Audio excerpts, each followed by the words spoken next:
नमस्कार।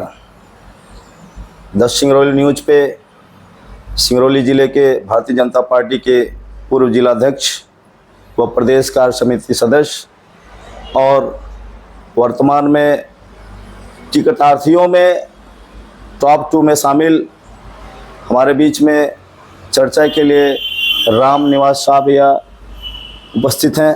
आज उनसे सिंगरौली राजनीति पे हम लोग चर्चा करेंगे। भैया आपका स्वागत है। धन्यवाद सुग्रीव भाई। पहला सवाल ये है कि क्षेत्र में चर्चा है कि जितने भी प्रबल दावेदार हैं उन दावेदारों में टॉप 2 में आप हैं। आप इसे कैसे देखते हैं और टिकट के प्रति कितने आश्वस्त हैं? कार्यकर्ता के नाते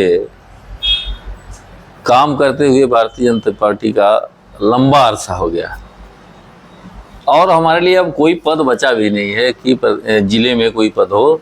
जिलाध्यक्ष से नीचे के सभी जिला मंत्री, जब जिला सीधी था तब से लेकर और वर्तमान तक प्रदेश कार्य समिति तक महामंत्री, उपाध्यक्ष, जिलाध्यक्ष, फिर सारे पद हो चुके हैं। जनपद पंचायत में भी 2 बार उपाध्यक्ष रहा, एक बार निर्विरोध ही चुना गया। तो पार्टी कार्यकर्ता के नाते पार्टी मानती है कि जिताऊ प्रत्याशी है, इसलिए इस व्यक्ति को खड़ा करना चाहिए। और हमने भी प्रयास किया है कि काम करते करते लंबा समय हो गया तो पार्टी मौका देती तो अच्छा रहेगा।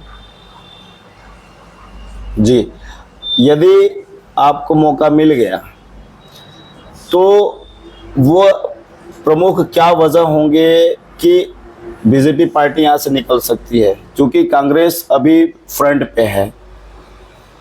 ऐसा वो प्रमुख बिंदु आप बताएं कि पार्टी के विधायक यहाँ से जीत सकते हैं। पार्टी का विधायक तो लगातार जीतते आ रहे हैं। भारतीय जनता पार्टी जीतती आ रही है और आगे भी जीतने वाली है और अच्छे मतों के अंतर से जीतने वाली है। हम भारतीय जनता पार्टी के कार्यकर्ता बूथ पर काम कर रहे हैं, सीधे हमारा पेज पर काम चालू है और पार्टी का एक मिशन है कि हम 51% मत लेकर के हम हर बूथ पर आगे आएंगे। तो जीतना तो सिक्योरिटी है, उसमें कोई बात ही नहीं उठता कि भारतीय जनता पार्टी की कोई हरा सके। अभी सुनने में आ रहा है कि जो बीजेपी में करीबन 1.5 दर्जन दावेदार हैं, उसमें कुछ ऐसे सूत्रों ने हमारे बताया है कि यदि उन्हें बीजेपी से मौका नहीं मिलता है तो वो पार्टी भी चेंज कर सकते हैं, दूसरी पार्टियों में भी जाएंगे। यदि वो ऐसा करते हैं तो इसका कितना असर पड़ेगा पार्टी पे? पार्टी के सभी कार्यकर्ता हैं जो टिकट मांग रहे हैं, जो टिकट नहीं मांग रहे हैं। भारतीय जनता पार्टी प्रत्याशी को देखकर काम नहीं करती। भारतीय जनता पार्टी का कार्यकर्ता पोलिंग बूथ को देखकर, पोलिंग बूथ की मजबूती को देखकर और सरकार की योजनाओं को देखकर काम करता है। भारतीय जनता पार्टी का कार्यकर्ता पंडित दीनदयाल उपाध्याय के एक आत्मानव विचारधारा का कार्यकर्ता है। चाहे वो देश की सरकार चलाने में माननीय मोदी जी हों, चाहे प्रदेश की सरकार चलाने में माननीय शिवराज जी हों, सबकी योजना एक ही है, अंतिम पंक्ति पर रहने वाले समाज को आगे ले जाना। इसलिए आप देखते होंगे कि सरकार की जो जितनी भी योजनाएं हैं, चाहे केंद्र की हो या प्रदेश की हो। केंद्र की हो तो PM आवास योजना देख लीजिए, घर घर नल जल देख लीजिए।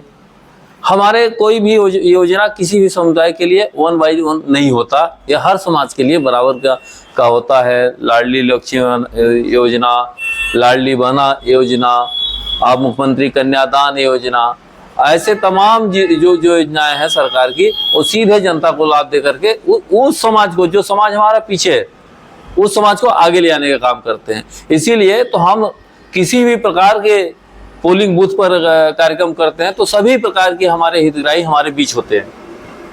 जी, यदि मान लीजिए आपको टिकट मिला और जैसा आप कह रहे हैं कि भारतीय जनता पार्टी के प्रत्याशी यहाँ जीतेंगे ही, आप विधायक बन जाते हैं, तो क्षेत्र के विकास के लिए आपकी क्या प्राथमिकताएं रहेंगी? देखिए, हमारी सरकार गरीब कल्याण की योजनाओं को लेकर लगातार गंभीर रहती है। किसी भी प्रकार से किसी भी गरीब को, चाहे वह उज्ज्वला गैस को देखकर आप समझ सकते हैं, हर व्यक्ति को गई उन परिवार को जो कभी धुएं से माँ बहनों की आंखों पर कितने मोतियाबिंद पहले हो जाती थी। इसके बाद ही आते हैं तो हाँ, हमको आयुष्मान कार्ड के माध्यम से कितनी तरह की बीमारियों को दूर करने का काम कर रही है, दवा निःशुल्क दे रही है।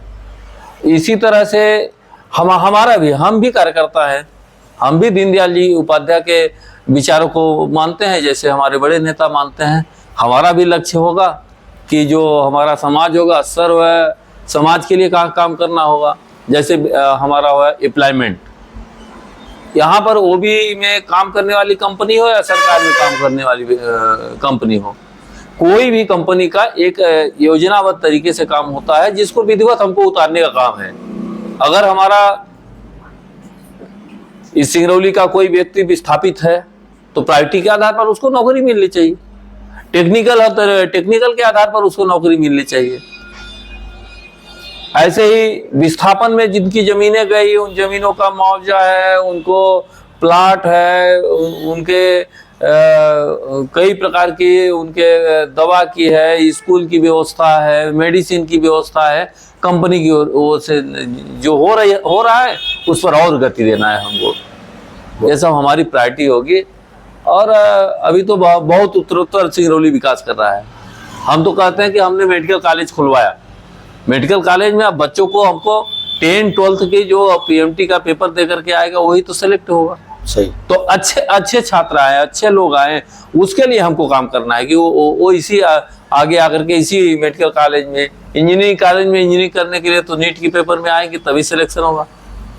तो ऐसे इन चीजों पर हमको गंभीर विचार विमर्श, आज तो हम लोग टिकट मांग रहे हैं, 10-12 लोग हैं, टिकट पाने के बाद एक व्यक्ति होगा, लेकिन सबके सब कार्यकर्ता भारतीय जनता पार्टी के ही होंगे, कोई अलग नहीं होगा, कोई अलग जाने वाला भी नहीं है, इसलिए कि काम ही तो करना है। हम तो सुग्रीव भैया आपको बताएं अभी जी कि हम तो ये मानते हैं कि एक पंचायत में 2 सरपंच चुनाव लड़ते हैं। सही। कोई 100 वोट पाके जीत जाता है, कोई 98 वोट पा करके हार जाता है, लेकिन वो विकास के मुद्दे पर ही वोट मांगता है, सेवा के ही मुद्दे पर वोट मांगता है। सेवा करना जीतने के बाद भी है, सेवा करना दूसरे स्थान पर रहने के विवाद है। तो जो सेवा का भाव लेकर के गरीब कल्याण की योजनाओं की हमारी सरकार आगे चल रही है, उसको निरंतर आगे बढ़ाते रहने का हमारा लक्ष्य रहेगा। आप पिछले 1990 से पार्टी से जुड़े हुए हैं, पार्टी के जमीनी कार्यकर्ता हैं, और वहाँ से लेकर के अभी तक करीबन आपका 33 साल का कार्यकाल लगभग हो गया, जैसा कि मैं जानता हूँ। जी। आप पार्टी में किन किन पदों पे रहे और किन किन लोगों के लिए काम किया, कैसे किया? देखिए, सर्वप्रथम 96 में हमारी युवा मोर्चे पर अध्यक्ष के रूप में नियुक्ति हुई। जानते थे तो उस जमाने में कांग्रेसियों का जमाना था, तुत्ती बोलती थी, लेकिन काम करने का कार्यकर्ता का जो तरीका था भारतीय जनता पार्टी का, वो अच्छा लगा और पार्टी ने हमको भारतीय जनता युवा मोर्चा का अध्यक्ष बनाई। हम लोगों ने गांव-गांव, घर-घर चलो यात्रा निकाला, साइकिल यात्रा निकाली, लोगों के बीच में जा कर के पंडित अटल बिहारी वाजपेयी जी के विचारों को बताया, आडवाणी जी के विचारों को बताया। उस समय जो चलता था जमाने में, कभी यहाँ बेरोजगारी इतनी थी कि जब 90 में पटवा जी की सरकार आई तो गांव-गांव में राहत कार खुले थे। हम लोग जब अध्यक्ष बने तो हम गांव-गांव ने उदाहरण दिया कि देखिए आपके गांव की मोहल्ले की ये सड़क माननीय पटवा जी के सरकार में हुई है, इसलिए कि वो पंडित दीनदयाल उपाध्याय कार्यकर्ता थे, इसलिए गांवों को जोड़ने का काम उन्होंने सभी सड़कों को किया। इसी तरह पंडित अटल बिहारी वाजपेयी जी की जब हमारी केंद्र में सरकार आई, प्रधानमंत्री ग्रामीण सड़क, कितना परेशानी होता था। जब हम पहली बार 2000 सन में जनपद उपाध्यक्ष बने तो हमको देखने को मिलता था गांव में कि यहाँ का खाद्यान्न लोगों को सड़कें नहीं थी और वो उसको पहुंच विहीन क्षेत्र माना जाता था कि नदी नाला है, पुलिया नहीं है तो अब वहां कैसे जाएगा। तो 4-4 महीने का राशन पहले ही पहुंचा देते थे लोग जी।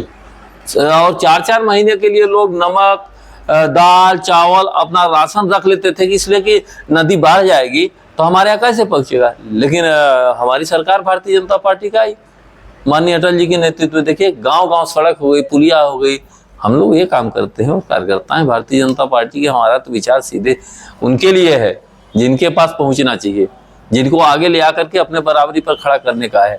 हमको भी वहीं खड़ा होना, हम भी तो मध्यम परिवार के हैं। बहुत बहुत धन्यवाद भैया, आपने टाइम निकाला और द सिंगरौली